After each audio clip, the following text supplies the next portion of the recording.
Hello friends, आज हम हमारी फर्स्ट क्लास है जिसमें हम पढ़ेंगे मेथड्स ऑफ डेप्रिसिएशन। डेप्रिसिएशन के मेथड्स के बारे में आज हम बात करेंगे। डेप्रिसिएशन के मेथड्स होते हैं टोटल 9। हम यहाँ पे 9 मेथड्स के बारे में बात करेंगे। फर्स्ट मेथड है हमारा स्ट्रेट लाइन मेथड। इस मेथड में क्या होता है कि हम डेप्रिसिएशन को एक मतलब एक फ़िक्स अमाउंट में हर साल लगाते हैं, और इसको हम also it is also known as the fix installment method and original cost method. ये इन नामों से भी जाना जाता है।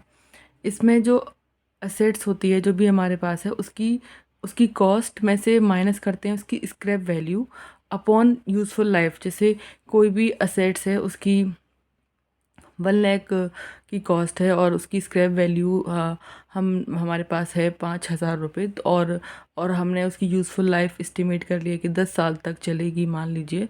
तो फिर हम उसको वो सारी वैल्यूज़ को इस फॉर्मूले में पुट करके हम स्ट्रेट लाइन मेथड से डेप्रिसिएशन लगाते हैं। देन है डिमिनिशिंग बैलेंस मेथड। जैसे कि आप इसके नाम से ही समझ रहे हैं कि ये ना डिमिनिशिंग बैलेंस मेथड है। मतलब कि जिस तरीके से किसी भी असेट्स की वैल्यू कम होती जाएगी, उसके अकॉर्डिंग हम उस पर डेप्रिसिएशन लगाएंगे। इसका फॉर्मूला होता है depreciation rate equals to 1 minus residual value upon cost of assets into 100। ये फॉर्मूला हमें याद होना चाहिए, क्योंकि जहाँ तक है ये फॉर्मूला ही हमसे पूछ सकते हैं, लेकिन इसको निकालना ये नहीं पूछेंगे एग्ज़ाम में, क्योंकि ये इसके लिए फिर हमें साइंटिफिक कैलकुलेटर की नीड होगी। देन हम बात करते हैं यहाँ पर थर्ड मेथड की, जिसको बोलते हैं sum of years and digit method. इसमें क्या होता है कि हम उन ईयर्स को इंक्लूड करते हैं जिसमें the number of years including the present year of remaining life of assets। मतलब हम उस नंबर ऑफ उन सालों को इंक्लूड कर रहे हैं, मतलब जिन सालों के लिए हमारी जो असेट्स है उसकी प्रेजेंट वैल्यू बची हुई है। Then total of all digits of the life of the assets. जितनी भी असेट्स की टोटल वैल्यू मतलब लाइफ है, उसके अकॉर्डिंग जो डिजिट है उससे हम फिर डिवाइड कर देते हैं। Sum of years digit method हम इसको बोलते हैं। देन हम बात करते हैं फोर्थ मेथड की, जिसका नाम है एन्युटी मेथड। इसमें इक्वल अमाउंट ऑफ डेप्रिसिएशन होता है एनुअली, और we add interest in depreciation amount. जैसे ये यहाँ पर नाम लिखा हुआ है एन्युटी मेथड। एन्युटी मेथड में क्या होता है कि हर साल की एक डेप्रिसिएशन अमाउंट पर हम इंटरेस्ट लगा देते हैं। We add interest in depreciation amount. Then है सिंकिंग फंड मेथड। हम सभी ने सुना हुआ है सिंकिंग फंड। एक फ़ंड हम फिर क्रिएट करते हैं कि जो भी हम अपनी एसेट पर डेप्रिसिएशन लगा रहे हैं, उस फिक्स्ड और मतलब पहले से सोची हुई अमाउंट को हम उस सिंकिंग फंड अकाउंट में हर साल डालते जाएंगे, ताकि जब तक हमारी असेट्स टोटली ख़त्म हो जाए तब तक हमारे पास एक और फंड क्रिएट हो जाए उस असेट्स को ख़रीदने के लिए। इसी को हम sinking fund method in short बोलते हैं। देन हम बात करते हैं इंश्योरेंस पॉलिसी मेथड की।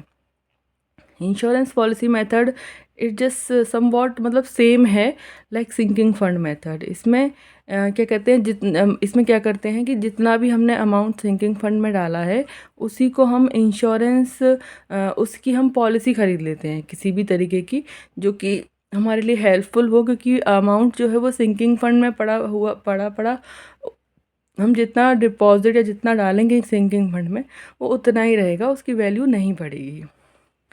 देन है मशीन आवर मेथड।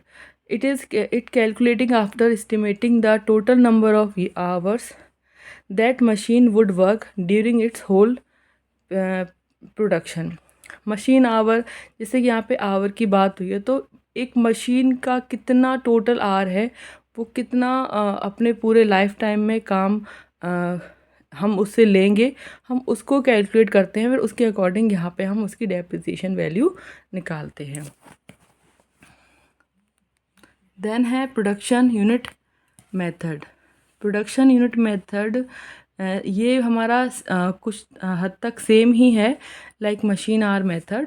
इसमें depreciation for the period of asset हम कैलकुलेट करते हैं जितनी भी डेप्रिसिएशन अमाउंट है into production during period upon estimated total production.